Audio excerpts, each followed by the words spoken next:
근데 지금 여기에서는 뭐 일반적인 상거래 단위다 이런 표현이 안 적혀 있죠. 그래서 좀 미스가 났어요. 시험 때는 절대 이질 안 해요. 잘못하면 모두 맞으면 해야 되기 때문에. 그래서 잘못 냈기 때문에. 그래서 자, 얘는 그냥 미지급금이다라고 가정을 할게요. 그럼 카드 쓸 때 미지급금 해둔 거면 카드 값 나가면 미지급금 지워야 되겠죠. 그 원리만 이해하시면 돼요. 그럼 얘는 미지급금이고 삼성카드에 갚아야 되는 거 이제 이체되었으니까 지워주기 위해서 써주면 돼요.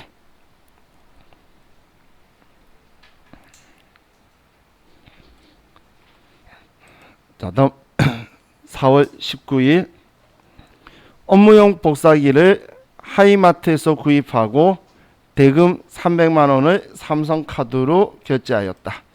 자, 차변 대변 우리 편한 거 아무거나 먼저 쓰면 되죠. 차변에 업무에 사용할 복사기다라고 하면 그렇죠. 예, 비품이라고 하죠. 설마 복사기를 소모품처럼 쓰는 사람은 없죠. 그래서 비품이다라고 하고 자, 다음 아이고. 대변에는 카드 결제했는데 일반적인 상거래가 아니죠. 자, 우리 시험에서는 아무 말 없이 카드라고 하면 신용카드예요. 체크카드나 직불카드는 이야기해 줄 거니까. 그러면 왜 상거래죠?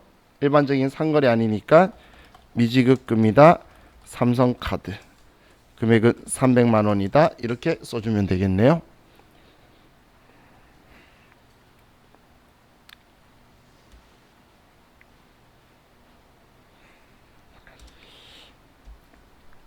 자, 다음 10월 20일 상품 운송을 위한 중고트럭 취득과 관련된 취득세 35만 원을 현금으로 납부하였다. 자, 그럼 현금으로 납부하였다니까 대변에 현금 35만 원. 자, 그럼 이 취득세는 개정하면 뭐라고 해야 되죠? 그렇죠. 차량 취득한테 들어간 부대 비용이죠. 그래서 차량 운반구다. 35만 원 이렇게 쓰면 되겠네요.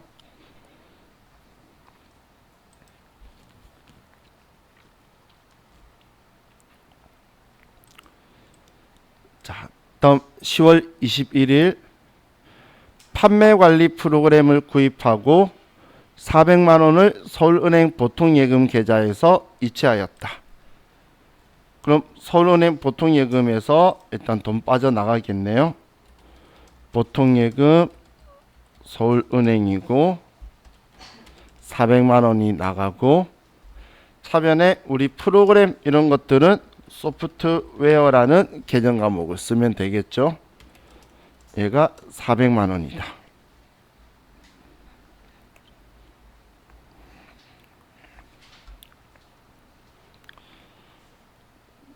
자, 다음 매장 건물을 신축하기 위하여 토지를 취득하고 그 대금 3천만 원을 국민은행 당좌수표를 발행하여 지급하였다. 또한 부동산 중개수수료 50만 원과 취득세 60만 원은 현금으로 지급하였다. 자, 그럼 우리는 당좌수표 발행해서 지급한 거는 당좌예금에서 돈 나갈 거고 나머지 중개수수료 취득세는 현금으로 지급을 했네요. 그럼 일단 우리 분기 알겠는 것 대변에 당좌예금 국민은행이죠. 국민은행에서 금액 3천만 원이 나가고 그리고 110만 원은 우리가 현금으로 지급했고 자, 그럼 차변에는 자, 우리 계정 과목 뭐라고 써야 되죠? 매장 건물 짓기 위한 토지니까 그렇죠. 영업활동에 쓸 거니까 토지라고 해야 되겠죠. 그럼 우리 중개수수료 취득세는 뭐라고 써야 되죠? 그렇죠. 얘도 토지 취득하면서 들어간 부대 비용이죠. 그럼 전부 다 토지네요. 그래서 차변에 토지 3,110만 원이다. 이렇게 쓰면 되겠죠. 자, 우리 여기까지만 먼저 또 우리 스마트A의 일반전표로 가서 자, 들어오시면 우리 전에 입력한 거까지 있는데 사이에 다른 거 있어도 상관없어요. 아래 쓰고 나갔다 들어오면 어차피 날짜 순서대로 된다라고 했죠. 자, 그래서 자, 여기부터 해서 방금 그 분기한 것만 먼저 입력할게요. 자, 여러분은 자, 이거 보고 하시면 돼요. 자, 10월 23일 나약 상사의 파산으로 외상 매출금 200만 원이 회수 불능하여 대손 처리하였다. 단 대손 처리 시점에 대손 충당금 잔액을 조회하여 처리하시오. 자, 이번엔 지금 대손을 당한 거죠. 그럼 이런 마지막 글자가 안 적혀 있어도 우리는 대손 충당금을 조회해야 돼요. 자, 그럼 대손 충당금이나 이런 잔액을 조회하는 건 앞으로 전체 메뉴에서 이건 뭐 수업하는 사람마다 자기가 잘 쓰는 장부를 이야기를 하는데 저는 단순하기 때문에 앞으로 장부 조회는 특이한 거 한 개 빼고는 전부 다 여기 한 군데만 들어갈 거예요. 그래서 합계잔액 시산표라고 여기로 들어가서 오늘 날짜가 10월 23일이죠. 그러면 10월 23일이라고 날짜를 쓰시고 여러분들 이런 거 뜨나요? 그래요? 이건 지금 우리가 잘못한 거 아니고 다른데 정기화된 거 중에 차이가 떴다는 거니까 신경 쓰지 말고 그냥 아니요라고 해서 자, 대손이 당했죠. 그럼 지금 어떤 채권이 대손당했죠? 문제에서 외상매출금이죠. 그럼 먼저 외상매출금을 찾는 거예요. 외상매출금 찾았죠. 그럼 외상매출금 바로 아래에 있는 대손충당금이 외상매출금 짝지 대손충당금이에요. 그럼 지금 여기에서 우리가 볼 거는 합계가 아니고 항상 대변도 잔액, 여기 금액 얘도 잔액 금액을 보는 거예요. 합계는 우리한테 필요 없는 정보들이에요. 얘는 우리는 양쪽 끝에 잔액만 볼 거예요. 그럼 차변 계정은 차변의 금액이 있고 대변 계정은 대변의 금액이 있어요. 양쪽에 금액이 있을 리는 없어요. 그럼 얘는 지금 50만 원이다라고 적혀 있죠. 그럼 이 50만 원을 먼저 끌었어야 되겠죠. 대손당했으니까. 그러면 이 50만 원을 먼저 끌었을 건데, 자, 그럼 지금 대손당한 건 200만 원이니까 50만 원 대손 충당금, 그럼 나머지 150만 원은 대손 상각비라고 해야 되겠죠. 왜냐하면 매출 채권이니까. 기타 채권이었으면 기타의 대손 상각비라고 할 거라 그랬죠. 자, 그럼 자, 분계를 하면 자, 우리는 못 받게 된 외상 매출금 나약 상사에 대한 금액 200만 원을 지워주고 차변에 대손 충당금이라고 쓸 건데, 자, 이거는 꼭 외상 매출금의 짝지를 써야 되죠. 그리고 나머지 모듈한 거는 대손 상각비라고 할 거고, 방금 대손 충당금이 50만 원 있었고 나머지는 150만 원이다. 자, 이렇게 되면 지금 10월 23일자를 같이 분계를 해보면, 자, 프로그램의 특성을 우리가 좀 알아야 되는 게, 자, 여러분들이 분계할 때 차변에 날짜 23일 날 차변에 대손 충당금이라고 쓸 거면 얘 몇 번 써야 되는지 내가 알 수 있나요? 알 수가 없죠. 그렇기 때문에 그러면 대변을 먼저 쓰는 게 편해요. 왜냐하면 외상 매출금에 나약 상사다 금액 200만 원 써놓고, 그럼 차변에는 우리 다음 번호란 거 알잖아. 대손 충당금 짝지가. 그럼 108번이니까 109번이라고 가면 되겠죠. 그죠? 그렇게 안 하면 이걸 내가 외우고 있거나 아니면 계정가물 조교 등록 가서 찾아야 되니까 그런 번거로움이 없게 그냥 이렇게 쓰는 게 낫겠죠. 그리고 그냥 외상 매출금을 모르는 여기에 분계할 일이 없을 때는 과거 옛날에 저도 도전 프로그램 가지고 업무할 때 그냥 여기에다가 외상 매출금 쳐보고 108번 나오면 다음 109번 이런 식으로 썼어요. 내가 쓸 거 다음 번호라는 건 뻔히 하니까 얘 주된 계정 과목을 먼저 쓰는 방식을 써야 되겠죠. 그래서 어떻게든 꼭 자기 짝지를 써야 되니까 이렇게 처리를 할 거예요. 일단 썼으니까 마저 써놓고 자, 그럼 이제 다음 문제 볼게요. 자, 10월 24일 1월 2일 부실 상사에 대여한 단기 대여금 500만 원이 부실 상사의 파산으로 인해 회수 불능으로 확인되었다. 자, 이번에 단기 대여금을 못 받게 되었죠. 그래도 어떻게든 돈 못 받게 되어서 대손당하면 대손 충당금이 있는지 확인하는 거예요. 그럼 10월 24일 날 똑같이 합계잔액 시산표에 10월 24일 날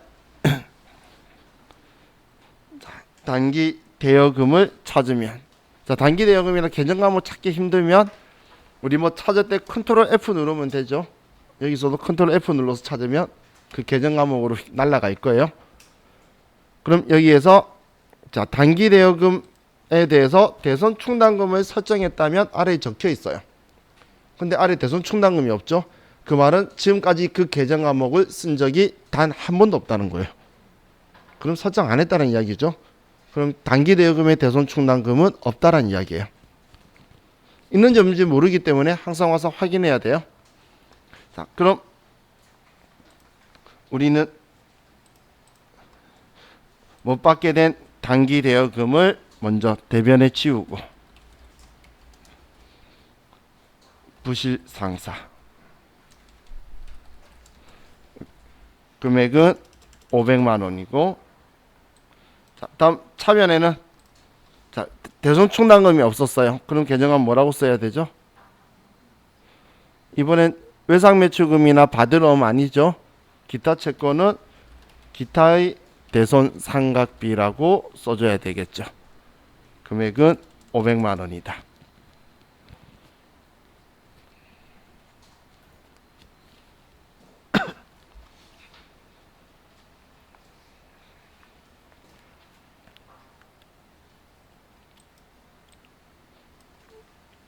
다음 10월 25일 창고용 건물을 주식회사 동신사에 임대하고 10월분 임대료 25만 원을 현금으로 받았다. 자, 이번에 25만 원 현금 받았다라고 적혀 있는 거 먼저 확인해서 차변에 현금으로 25만 원이 들어오고, 대변에는 우리가 뭔가를 빌려주고 지금 요금 받은 거죠. 그건 임대료라는 계정 과목을 쓸 거예요. 뭔가를 빌려주고 요금 받으면 임대료, 빌리고 요금을 주면 임차료. 그죠?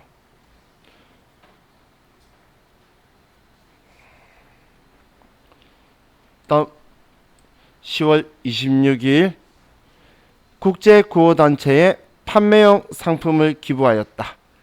자, 그럼 우리가 상품을 판 건가요? 아니죠. 팔았다면 130만 원에 팔았겠지. 그런데 지금 우리는 내가 원가 사온 원가가 100만 원인 걸 기부했으니까 내가 가지고 있던 상품 100만 원을 지워주는 거죠. 왜냐면 시가 적혀 있는 우리가 판 금액인 거, 여기는 이익이 있을 건데 지금 기부한 거잖아. 그래서 나는 지금 장부에 써야 되는 건 대변에 우리 상품을 지워주는 거예요.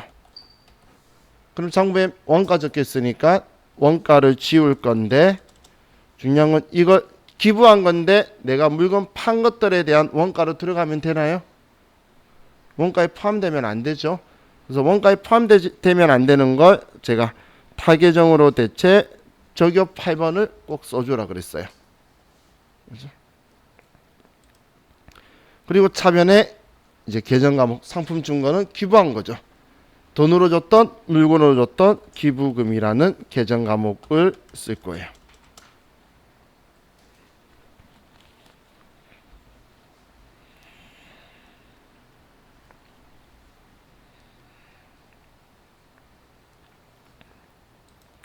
자, 다음 10월 27일 농협의 단기 차입금에 대한 이자 12만 원을 서울은행 보통예금 계좌에서 이체하였다. 자, 그럼 보통예금에서 돈이 나간 건가요? 들어온 건가요? 나간 거 알겠죠? 그럼 대변에 보통예금 12만 원이 나갔다. 그럼 이자를 준 거죠? 그럼 우리가 이자를 주면 이자 비용, 이자를 받으면 이자 수익. 그래서 이자 비용이다라고 써주면 되겠죠. 그죠?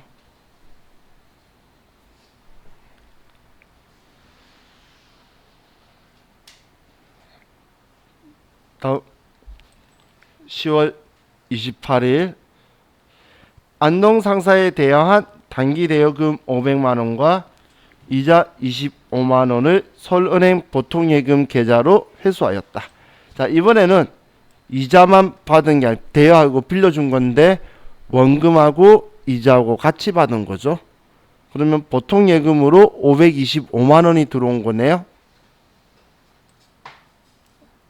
그러면 차면에는 우리는 보통예금으로 525만 원이 들어왔고, 자, 그럼 들어온 게 과거에 단기 대여금 적으면서 빌려준 거 얘는 지워야 되겠죠. 그래서 단기 대여금 그때 안동 상사한테 받을 거다라고 적어뒀을 거예요. 그 금액이 500만 원이고, 다음 25만 원은 이자 받은 거죠. 이자 받았으면 이자 수익이다.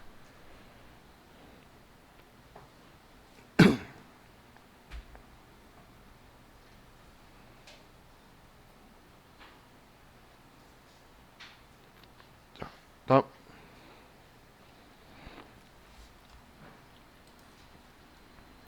10월 29일 안동상사에 대여한 대여금에 대한 이자 30만 원에서 원순징수 세액 46,200원을 차감한 잔액 25만 3,800원이 서울은행 보통예금 계좌로 입금되었다.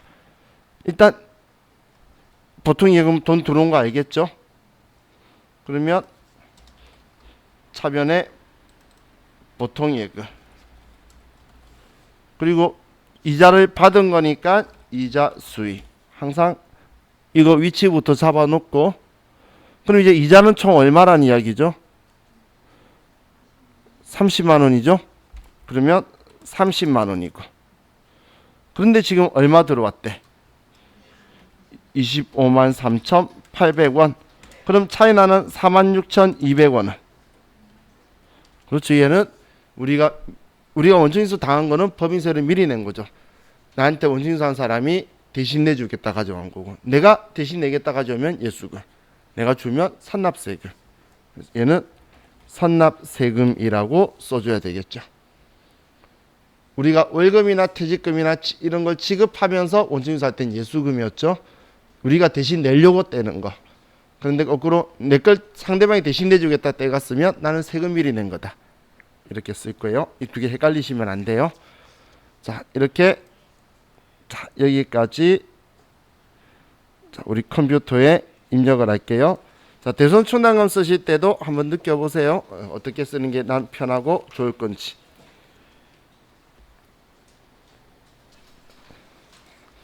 이제 프로그램부터 구경해야 되겠죠. 자, 그래서 창 닫고, 자, 먼저 여러분들의 제가 전해드렸던 파일 중에 전산 회계 1급 백데이터도 있었죠. 두 개 파일 복사시켰죠. 기억나시나요? 바탕화면에 이거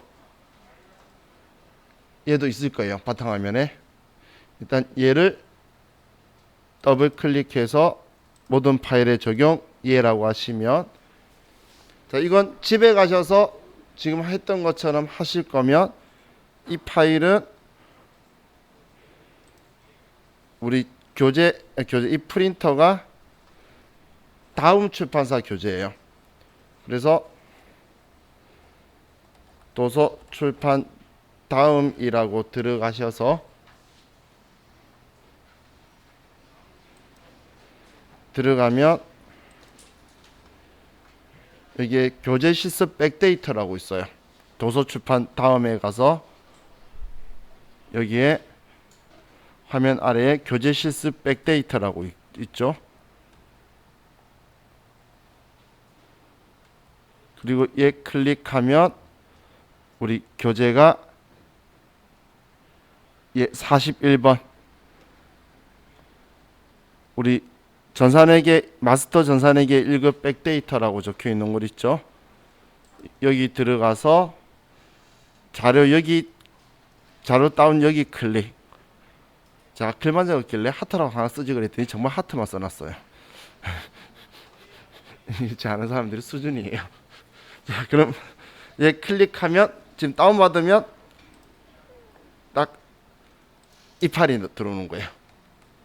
그럼 집에서 다운받을 수 있겠죠. 지금 이 파일인 거예요.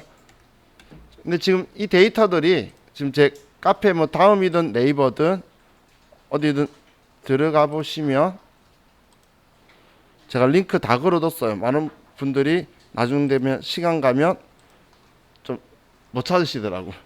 그래서 왼쪽 아래 보면 제가 AT 자격 시험 AT 교재 백데이터는 지금 우리 까만색 교재 그 백데이터 다운 받는 곳이고, 다음 출판사 교재 백데이터 있죠. 우리 제 다음 카페는 네이버 카페는 다 왼쪽에 사이트 링크 있으니까 이거 클릭하면 그냥 바로 여기 들어와요. 그래서 힘드신 분은 옆에 우리 까만색 백데이터도 여기 클릭하면 여기 들어와서 FAT 1급 다운받으시면 되니까 그냥 이거 이용하셔도 돼요. 자, 그럼 이거 다운받는 것보다 더 중요한 게, 자, 지금 이거 더블 클릭 하셨죠? 그러니까 이런 폴더 나오셨나요? 이거 나오셨죠? 자, 이걸 집에서 꼭 실행하고 싶어서 실행해서 연습하실 계획이신 분은 꼭 기억을 하세요. 자, 이거 하고 나서 자, K랩 프로그램 실행시키시고 우리 이 파란색 아이콘 더블 클릭해서 회사 등록에 가서, 자, 이거 기억해야 돼요. 회사 등록에 가서 왼쪽 위에 회사 코드 재생성이라고 있죠. 이거 꼭 눌러 가지고 얘라고 해야 돼요. 아니면 압축 풀어도 회사가 안 나와요. 그래서 제가 회사 코드 재생성이 생명이라고 이야기하는데, 지금이야 우리 지금 여기는 세무회계 것부터 전부 다 들어와 있어서 엄청 많아요. 집에는 아무것도 없거나 집에서 연습 한번 하셨던 만드는 회사만 있을 거니까. 그럼 지금 우리가 압축 풀었던 이 폴더들의 회사들이 들어오게 하려고 그러면 여기서 회사 코드 재생성을 눌러서, 지금도 여러분도 하셔야 돼요. 주말반에 입력했기 때문에 회사 코드 재생성해야 초기화 될 거예요. 주말반 지금도 다 끝냈어요. 거의 45시간 만에 끝냈어요. 계산까지. 그래서 자, 이거 꼭 하셔야 돼요. 전에 진짜 대단한 남자분이 있었는데, 저녁에 수업 들으시는 분인데 시험이 토요일인데 토요일 새벽 2시에 저한테 연락이 왔어요. 프로그램 연습해 보려고 그러는데 회사가 안 나온다고. 야, 그럼 그 남자는 시험 보는 날 새벽 3시까지 한 번도 안 해봤다는 이야기잖아. 그죠? 이게 안 나온다고. 질문이 다른 질문이 아니야. 이거 질문이었어요. 근데 더 놀라운 건 그 남자가 합격을 했어요. 그래서 제가 물어봤어요. 어떻게 합격했냐고 그랬더니 와, 시크하더라고. 제가 모르는 건 안 나왔던데요. 야, 그 님이 오셨지. 그죠? 그래서 내가 세무 2급 들을 거냐 물어봤더니 아니요, 여기까지는 갔습니다. 그러니까 아우, 축하한다고. 세무 2급 들었으면 큰일 났을 거예요, 그분은. 자, 이제 우리 방금까지 하셨죠? 회사 코드 재생성까지 하셨죠? 그럼 이제 전산회계 1급을 선택하시고, 자, 이제 회사 코드에서 1112번. 자, 이걸 지금 말풍선 눌러서 1112번 하면 112번이 아니라 얘로 갈 거예요. 왜냐면 얘가 지금 회사 코드로 우리가 한 게 아니라 전체라서 여기 1112번이 여기 있어서 얘인지 알고 나오는 거니까 1112번으로.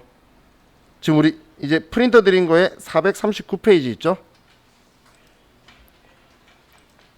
자, 이걸 보면 실수 하나씩, 근데 이걸 먼저 말해요.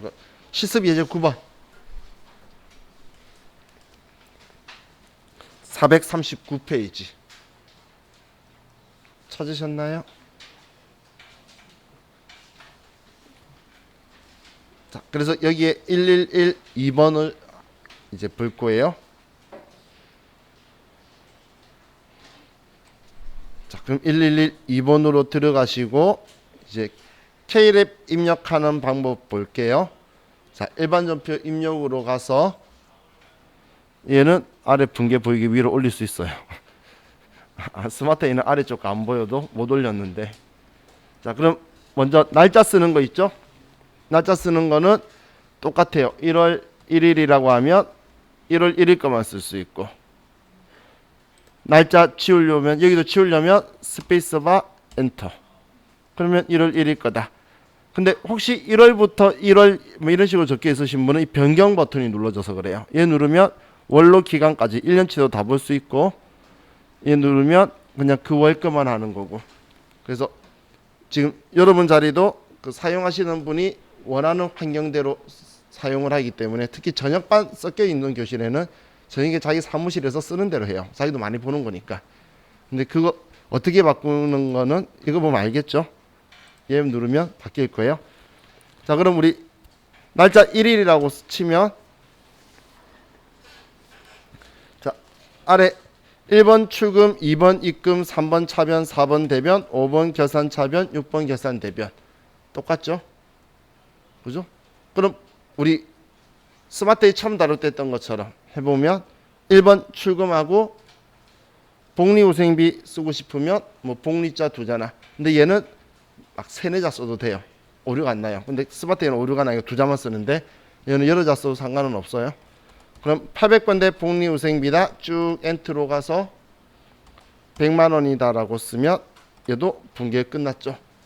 근데 서로 차이점 둬야 되니까 보여주는 방식을 가운데 차변 대변이 아니라 그냥 계정 과목은 순서대로 되어 있고, 금액을 차변 대변으로 해가지고 이렇게 적어뒀어요. 그리고 얘는 지금 출금 전표라서 여기에 출금 전표라는 명칭을 해주고 있는 거예요. 자, 그럼 이거 차변의 복리후생비, 대변의 현금이라는 대체 전표를 써볼게요. 자, 1월 1일 날 3번 차변의 복리후생비 100만 원이다라고 썼어요. 얘도 엔터 치면 위가 그대로 따라오는 거고, 뭐 지우고 싶으면 지우는데 지우지 않고 그냥 덮어쓰기 할 수도 있어요. 근데 이 프로그램을 처음 쓰시는 분들이 좀 좋다고 하는 건 이 기능이에요. 대변에 현금 쓰면 일단 100만 원 맞냐고 그 금액이 나와요.